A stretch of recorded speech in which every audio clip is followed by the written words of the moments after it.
सो कैसे हो dear students, hope आपकी पढ़ाई बहुत अच्छी चल रही होगी। तो इस वीडियो में जो हमारा क्लास 10th का जो सिलेबस है, जो सीबीएसई ने ऑफिशियली रिलीज किया 2024 टू 2025 के लिए, हम उसमें देखने की कोशिश करेंगे। जो हमारा इंटरनल असेसमेंट है वो हमारा टोटल 20 मार्क्स का होगा। एंड जो एक्सटर्नल एग्जाम होते हैं, फाइनल ईयर एग्जाम जिसे हम बोलते हैं, वो हमारा 80 मार्क्स का होगा। तो कोई भी एग्जाम प्रिपेयर करने से पहले अगर हम सिलेबस को प्रिपेयर करते हैं तो एग्जाम देने में बहुत ही इजी होता है, और हमें पता होता है कि एक्चुअली पढ़ना क्या है और सबसे मोस्ट इम्पोर्टेंट छोड़ना क्या है और किस चीज़ों को कवर करना है। हालांकि 10th हमारा बहुत ही इंपॉर्टेंट हो जाता है as a point of board, तो आपको देखना होता है क्योंकि इसके जो मार्कशीट होते हैं वो फॉर योर लाइफ टाइम होते हैं। तो इसमें अगर आप प्रिपेयर अच्छे से करते हैं तो आपके जो आउटकम होंगे वो भी अच्छे से आएंगे। तो हमारा टोटल जो सिलेबस है क्लास 10 का वो टोटल 5 यूनिट में डिवाइडेड है। तो हमारा फर्स्ट यूनिट है chemical substance, nature and behaviour. जो हमारा सेकेंड यूनिट है वो है वर्ल्ड ऑफ लिविंग। जो थर्ड यूनिट है नेचुरल फिनोमिना। जो फोर्थ यूनिट है वो हमारा effect of current. And the fifth unit is natural resources, जिसमें सबसे ज्यादा वेटेज रखते हैं हमारा यूनिट 1 एंड 2, 25 जो टोटल 50 मार्क्स तो यही से हमारे आ जाएंगे 80 में से। जो हमारा नेक्स्ट हमारा 50 के बाद 30 मार्क्स जो है वो हमारे इन 3 यूनिट से कवर होंगे। हालांकि इंपॉर्टेंट सारे यूनिट हैं, हालांकि जो कम मार्क्स देते हैं वो ज़्यादा इंपॉर्टेंट हो जाता है क्योंकि एज ए वो सिंपल होता है, उसमें बहुत कम टॉपिक में आपको एक definite fix amount of marks आपको मिल जाते हैं। तो ये देखना बहुत ज़्यादा इंपॉर्टेंट होता है कि आप कौन से लाइक स्मॉल यूनिट को पहले प्रिपेयर कर ले। तो हमारा जो केमिकल सब्सटेंस है, नेचर एंड बिहेवियर है, 25 मार्क्स का होता है। इसमें कौन कौन से सब टॉपिक्स आएंगे या फिर कौन से चैप्टर होंगे एंड उसमें से कौन से आपको टॉपिक्स को देखना है वो हमें नीचे दिया हुआ है। जैसे हमारा हो जाता है chemical substance, nature and behaviour. तो इसमें हमारा जो केमिकल रिएक्शन होता है, जो हमारा केमिस्ट्री का चैप्टर है, जिसमें chemical equation, balance chemical equation, ये आपको बैलेंस केमिकल इक्वेशन आपको आना चाहिए क्योंकि एग्जाम में भी जो फाइनल एग्जाम होते हैं जो पेपर में, इससे भी क्वेश्चन बनते हैं। Implication of the balanced chemical equation, types of the chemical reaction, combination, composition, displacement, double displacement, precipitation, endothermic and exothermic, and oxidation and reduction. यही हमारे इंपॉर्टेंट टॉपिक है जो हमारे फर्स्ट चैप्टर में आते हैं। जिसमें से अगर मैं आपको सजेस्ट करूं तो आप ये types of the chemical reaction को इतना कवर कर ले, इतना कवर कर ले कि इसका एक भी क्वेश्चन आपसे छूटना नहीं चाहिए, क्योंकि ये सबसे वन ऑफ द सिंपल होता है और आपको पता होता है कि पूछा क्या जाने वाला है। जो जैसे कॉम्बिनेशन रिएक्शन हो गया, आपको उसका एग्जाम्पल, डिकम्पोजिशन रिएक्शन हो गया इसको, या डिकॉम्बिनेशन रिएक्शन भी कहते हैं इसको, उसका एग्जाम्पल आप देख लेंगे। सारे जितने भी types of the chemical reaction है उसका आपको लगभग मिनिमम 2 एग्जाम्पल ईच टाइप आपको याद होने चाहिए। जो नेक्स्ट होता है हमारा एसिड, बेसिस एंड साल्ट। तो ये हमारा भी इंपॉर्टेंट टॉपिक हो जाता है एग्जाम पॉइंट ऑफ व्यू से। Their definition in term of furnishing of H+ and OH- ion. जो हमारा जनरल प्रॉपर्टीज होता है जैसे acid and basis and salts का जो हो गया, एग्जांपल्स एंड यूजेस। तो एसिड एंड बेसिस में आपका एसिड में बहुत सारे टाइप के एसिड हो जाते हैं, जैसे ऑर्गेनिक एसिड, इनऑर्गेनिक एसिड। तो ऑर्गेनिक एसिड के मतलब क्या प्रॉपर्टीज होती है, इनऑर्गेनिक एसिड के क्या एसिड के क्या प्रॉपर्टीज होती है। जो बेसिस हमारे हो जाते हैं इसके भी टाइप्स हो जाते हैं, ऑर्गेनिक एंड इनऑर्गेनिक। इसमें आपको आपको पूरा बाइफर्केशन, पूरा डिफरेंस एंड पूरा प्रॉपर्टीज आपको पता होने चाहिए, क्योंकि पता नहीं एग्जाम में कौन से टॉपिक से रिलेटेड क्वेश्चन पूछ ले। अगर आपके कॉन्सेप्ट सही है तो आप अच्छे से एग्जाम में लिख पाएंगे। जो हमारा पीएच का कॉन्सेप्ट है ये भी आपके एग्जाम में आएगा। जो importance of pH in everyday life, हालांकि यहाँ पे बता रखा है definition related to logarithmic not required. बहुत सारे स्कूलों में इसको कवर करा दिया जाता है, बस सीबीएसई ने सिलेबस में ही डाल रखा है कि जो डिफिनीशन है, जो लॉगरिथमिक जो है वो रिक्वायर्ड नहीं है। हमारा जो लॉग एच आयन है, आप हायर क्लासेस में भी उसके बारे में पढ़ेंगे, लेकिन आपके जो सिलेबस है उसमें वो नहीं है।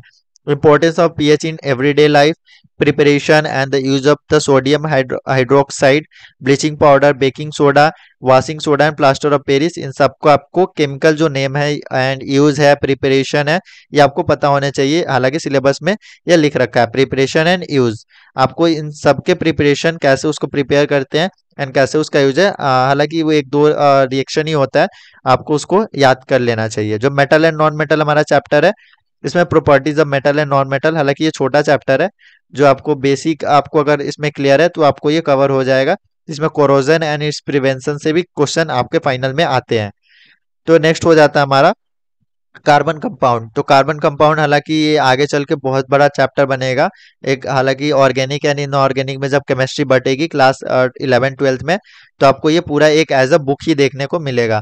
लेकिन यहाँ पे आपको covalent bonding in carbon compound, versatile nature of carbon, homogeneous series, मैं आपको बताता हूँ। अगर टॉपिक्स आपको यहाँ से कवर करने हैं तो आप टॉपिक बाय टॉपिक यूट्यूब पे सर्च करें एंड उसके वीडियोस देखें, उसको पूरा खत्म करें। ऐसा नहीं कि मतलब कार्बन कंपाउंड में जहां तहां कुछ पढ़ लिया, कुछ टॉपिक इसमें से कवर हुए, कुछ छूट ही गए, ऐसे कोई फायदा नहीं आपको एग्जाम में जाने का।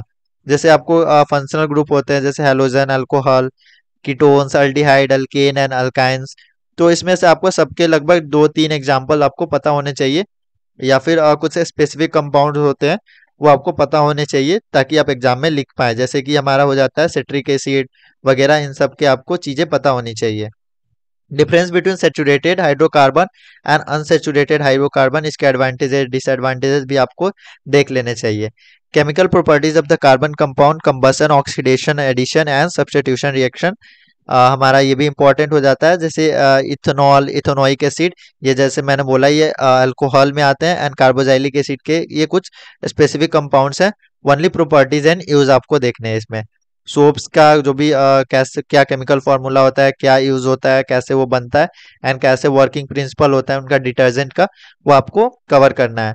जो हमारा नेक्स्ट यूनिट होता है यूनिट 2, वर्ल्ड ऑफ लिविंग, जो हमारा होता है बायो का प्रोसेस होता है, जिसमें लाइफ प्रोसेस, लिविंग बीइंग्स, जो आपको रेस्पिरेशन, ट्रांसपोर्टेशन, ट्रांसपोर्ट जो आपके बॉडी में होता है, ट्रांसपिरेशन वगैरह आपको देखने हैं। जैसे आपको रेस्पिरेशन एंड ब्रीथिंग के बीच में डिफरेंस बहुत बार बोर्ड में पूछा गया है, वो भी आपको देखने होगा। और इसमें जो डायग्राम होता है हमारा, वो बहुत ही इंपॉर्टेंट होता है, क्योंकि एग्जाम में अगर आप हार्ट से रिलेटेड कुछ लिख रहे हैं तो उसका डायग्राम भी अगर पेपर पे होता है तो आपको ज्यादा चांसेस होते हैं कि आपको फुल मार्क्स मिल जाए उसमें। जो नेक्स्ट होता है control and coordination in animal and plant, इसमें भी जो भी टॉपिक्स है यहाँ पे दे रखा है, वीडियो को पॉज करके आप उसको लिख लेंगे। हालांकि ये मुझे सबसे बोरिंग चैप्टर यही लगता था, control and coordination in animal and plant. जो नेक्स्ट चैप्टर हमारा रिप्रोडक्शन, हालांकि बहुत बच्चों का ये फेवरेट चैप्टर होता है, लेकिन reproduction in animal and plant जो asexual and sexual reproductive health होता है, इस पे आपसे बहुत ज़्यादा क्वेश्चन बनते हैं। तो इसको आपको पूरा डीप में लाइक जो डिटेल्स है, लाइक कैसे डिफरेंस होता है जो हमारा सेक्सुअल एंड असेक्सुअल का जो है, वो आपको देखना चाहिए। हालांकि आपको जब पॉइंट वाइज लिखना है तो 5 पॉइंट्स तो आपको मिनिमम याद होने ही चाहिए। Need and methods of family planning, ये भी आपको हालांकि ये न्यू एडेड है, पहले ये टॉपिक्स सीबीएसई में एडेड नहीं थी, ये आपको अभी ऐड किया गया है। जो safe sex versus HIV AIDS, child bearing and women's health, जो हमारा अवेयरनेस के लिए ये टॉपिक जो सीबीएसई यूज करती है, इसको आपको कवर कर लेना चाहिए। जो एचआईवी एड्स के जो प्रिवेंशन है, जो तरीके हैं, उसको आपको कवर जरूर करना चाहिए। जो child bearing and women's health है, इसको भी सीबीएसई ने न्यूली ऐड किया है, पहले सिलेबस में नहीं हुआ करता था। जो नेक्स्ट हम जाएंगे, हेरिडिटी एंड इवोल्यूशन। जो हेरिडिटी हमारा है मेंडलेस कंट्रीब्यूशन, जो law of inheritance of traits, sex determination, brief introduction, जो हमारा है टॉपिक एक्सक्लूडेड जो है, जो टॉपिक्स हटा दिए गए हैं सीबीएसई के द्वारा, वो है evolution. Evolution and classification, and evolution should not be equated with progress. So हमारा ये जो चैप्टर है, ये जो टॉपिक है, ये फाइनल में नहीं पूछा जाएगा आपसे। हालांकि इंटरनल में आपसे टीचर पूछ सकते हैं, उस पर आप अपोज नहीं कर सकते, बट जो हमारा फाइनल एग्जाम होगा उसमें ये चीज नहीं आएगी। जो नेचुरल फिनोमिना है, इसमें आपका reflection of light by curve surface हो गया, image form by spherical mirror, centre of curvature, principal axis, इसमें आपको जो भी न्यूमेरिकल बनता है, जैसे आप एस चांद का बुक को अगर आप प्रेफर करते हैं तो आपके लिए बेटर होगा, क्योंकि वो range of the question criteria होता है, वो कवर कर देता है। एंड मैंने भी एस चैन को जब सॉल्व किया था तो उस टाइम मुझे लाइक ऐसा था कि कोई भी क्वेश्चन सामने आ जाए मैं उसको सॉल्व कर पा रहा था, तो इस चीज को आप जरूर देख लेंगे। ये बहुत ही लार्ज टॉपिक्स होते हैं, जैसे लेंस हो गए, मिरर हो गए, तो ये आपका बहुत अच्छा खासा वेटेज भी कवर नहीं करता है ये यूनिट 3।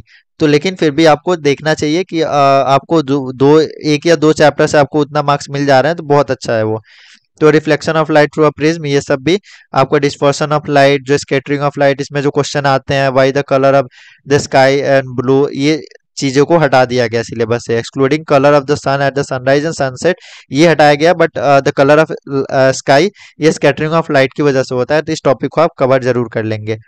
हाउ थिंग्स वर्क, तो हमारा नेक्स्ट हो जाता है हमारा इफेक्ट ऑफ करंट, जो इलेक्ट्रिसिटी से रिलेटेड है हमारा, जो electric current, potential difference and electric current, Ohm's law, ये सब का डिफिनीशन एंड इसके बेसिस पे जो भी न्यूमेरिकल बन सकते हैं आप उसको जरूर कवर कर लेंगे।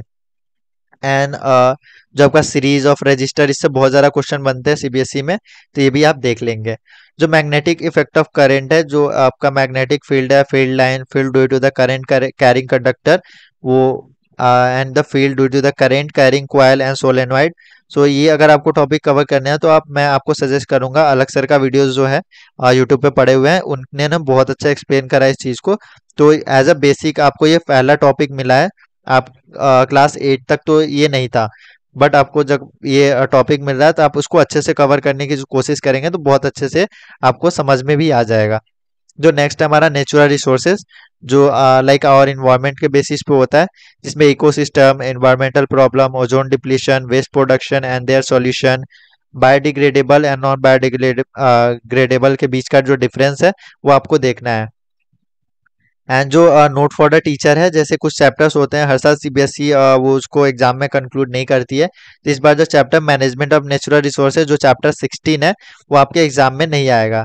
लेकिन यहाँ पे सीबीएसई ने ये कह रखा है कि वो चैप्टर एग्जाम में फाइनल में तो नहीं आएगा, बट पोर्टफोलियो या वाइबा वगैरह में आपसे टीचर पूछ सकते हैं, तो इसमें आपको प्रिपेयर करना होगा। The NCERT text book present information in boxes across the book. जो आपके बुक्स है उसमें बहुत सारे जो बॉक्सेस बने होते हैं एक्स्ट्रा इन्फॉर्मेशन के लिए, उसमें जो भी इंफॉर्मेशन है उससे कोई भी सीबीएसई क्वेश्चन नहीं बनाने वाली है। हालांकि अगर आप उसको याद करते हैं तो आपके नॉलेज के लिए वो ज़्यादा अच्छा होगा। आंसर आप लिखेंगे तो उस टाइम जो भी आंसर में आपकी जो क्रिएटिविटी है वो अच्छे से दिखेगी। बट जो आपका जो डायरेक्ट क्वेश्चन बनते हैं इंटरनल बुक के अंदर से, उसमें से आपको जो बॉक्सेस हैं उसमें से क्वेश्चंस नहीं बनने वाले हैं। तो ये चीज़ बहुत ही इंपॉर्टेंट हो जाती है ताकि बच्चे उसको प्रिपेयर ना करें। तो मैंने 80 मार्क्स का वीडियो में कवर कर दिया। जो प्रैक्टिकल की जो भी हमारे 20 मार्क्स की जो वीडियो है वो अलग वीडियो में कवर करेंगे, क्योंकि ये वीडियो ज़्यादा लंबी हो जाएगी तो एज अ बोरिंग वो लगने लगेगी। तो मिलते हैं नेक्स्ट वीडियो में। Till then take care and bye bye.